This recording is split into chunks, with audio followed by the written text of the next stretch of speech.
Madame, Messieurs, bienvenue à cet entretien de la rédaction de DRTV. Aujourd'hui, nous avons le privilège de recevoir le ministre de la Communication, porte-parole du gouvernement, Monsieur Thierry Mongala, qui est présent dans notre studio ce soir. Monsieur Thierry Mongala, bonjour. Bonjour. Et soyez la bienvenue à Pointe-Noire. Première question, Monsieur le ministre, comment se porte actuellement l'état de santé du ministère dont vous avez la charge du portefeuille? Bon, le ministère est un transmetteur ou une passerelle. Son état de santé importe peu. C'est l'état de santé du secteur qui compte. Le ministère a pour mission essentielle, telle que déterminée par le président de la République, d'assurer l'information, la communication pour tous et au plus grand profit et plaisir de nos compatriotes. Donc le ministère doit créer les conditions de l'accès à l'information. Cette information qui se décline en 3 axes, comme vous le savez. L'information brute en elle-même, la fonction d'éducation citoyenne et la fonction de distraction, sans laquelle, effectivement, une partie de notre public et de notre jeunesse ne pourrait pas gager son attention sur les médias. Et sur ces fonctions-là, je considère, en tout cas pendant cette visite que je suis en train d'effectuer à Pointe-Noire, où j'ai rencontré certains de vos confrères, ou beaucoup de vos confrères, je constate au cours de cette visite avec satisfaction le foisonnement, la richesse, la diversité du secteur des médias ici à Pointe-Noire. Et quel était l'objet de votre visite à Pointe-Noire? Parce que c'est le clou, c'est ici à DRTV. Bon, vous vous donnez effectivement le rôle du clou. Moi, je dis que vous êtes un média connu parce que national, pas seulement ponténégrin. Voilà pourquoi nous avons clôturé notre visite ici. Et l'objet, c'était de poursuivre ce que je n'avais pas pu totalement effectuer dès ma prise de fonction le 10 août 2015 dans le précédent gouvernement, où j'avais commencé une tournée des médias publics comme privés. Et comme vous savez, nous sommes entrés immédiatement ou quelques semaines après dans une période hautement politique où nous avions eu la campagne pré-référendaire, le référendum, la campagne pré-présidentielle, la présidentielle et ses conséquences.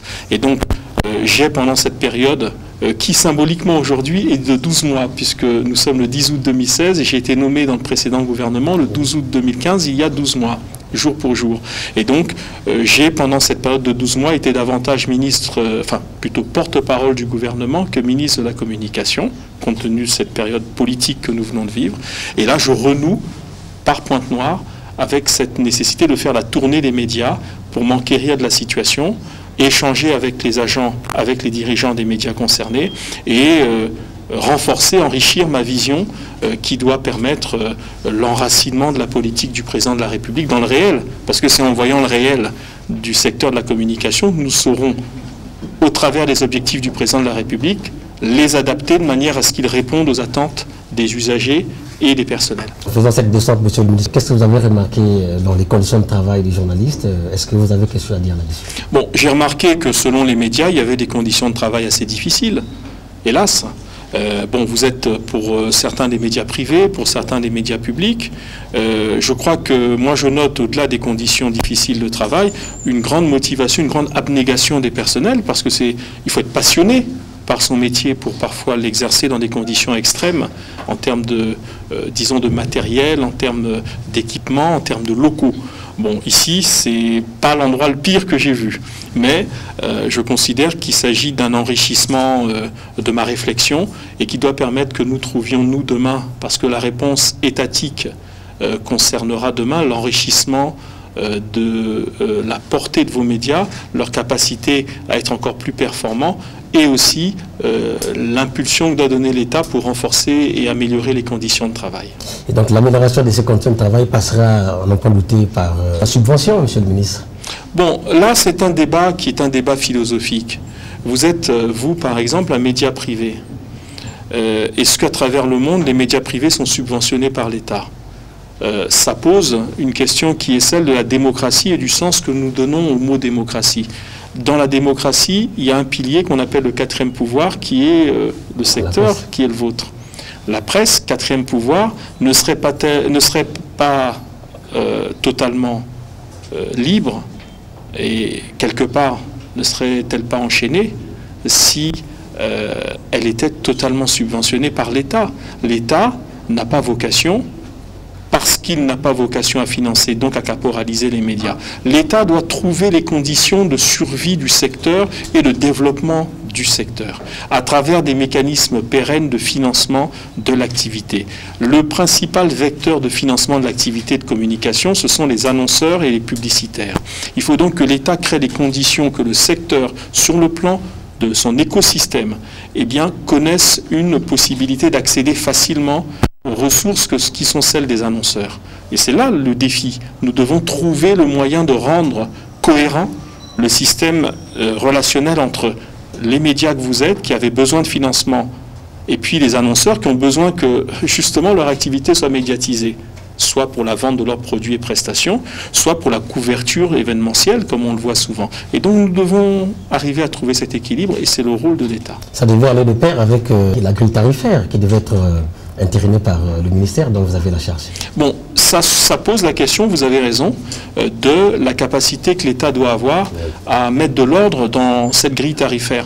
Parce que nous ne devons pas donner l'occasion à des annonceurs très puissants de dicter la loi du tarif, de fixer le tarif eux-mêmes de diffusion de leurs éléments. Et à ce moment-là, vous auriez, sur les messages publicitaires et les annonceurs, une distorsion selon le média. C'est-à-dire que vous aurez le même message qui, selon que le média soit puissant ou faible, soit de grande notoriété ou de petite notoriété, des variations dans les tarifs de la grille publicitaire.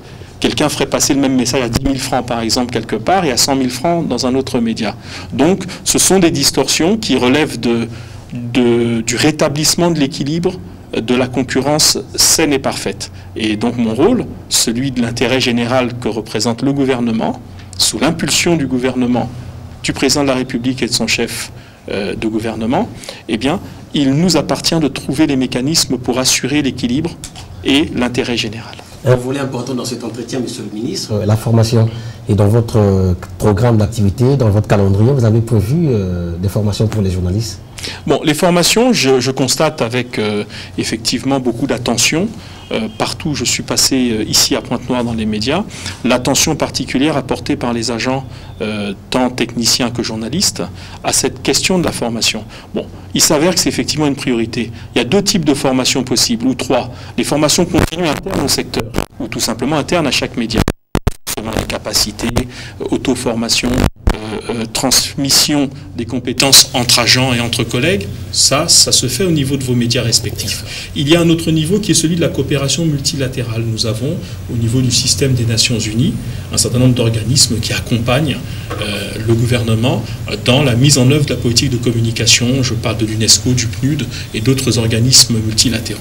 Nous avons enfin une dimension bilatérale. Il y a des partenaires, des pays étrangers qui proposent au Congo, de temps en temps, des actions de formation pérennes et substantielles. Depuis ma prise de fonction, il y a 12 mois, jour pour jour, comme j'ai dit tout à l'heure, je n'ai pas aperçu de formation lourde de ce genre. C'est-à-dire de dispositifs qui permettent de s'adresser de manière non discriminatoire aux journalistes et agents du privé comme aux journalistes et agents du public. Je vous garantis que nous sommes aujourd'hui à pied d'œuvre pour trouver des formations qui améliorent vos capacités. Nous nous arrangerons pour qu'il n'y ait aucune injustice entre les agents du public et ceux du privé, et entre ceux de Brazzaville et ceux de l'intérieur, dont notamment ceux de Pointe-Noire. L'honneur d'avoir ces derniers mots à l'endroit des professionnels de la plume et du micro. Non, j'ai un dernier mot pour vos auditeurs, vos téléspectateurs, c'est de leur dire que je suis heureusement surpris de la diversité, de la richesse du paysage médiatique de Pointe-Noire, et je pense que les Ponténégrines et les Ponténégrins ont une chance insigne d'avoir cette diversité qui permet à chacun de trouver chaussure à son pied, et en tout cas de trouver à travers les médias tant audiovisuels qu'en ligne ou que privé, public ou que écrit et parlé et visuel, tous les éléments qui leur permettent d'étancher leur soif d'information, de distraction et d'éducation. Et ça, c'est une bonne nouvelle. Il appartiendra à l'État d'assurer effectivement que ces médias grandissent, que ces médias connaissent une croissance qui soit saine et que ces médias trouvent les moyens de leur financement et de leur développement. La rédaction de DIRTV vous remercie. C'est moi. Okay.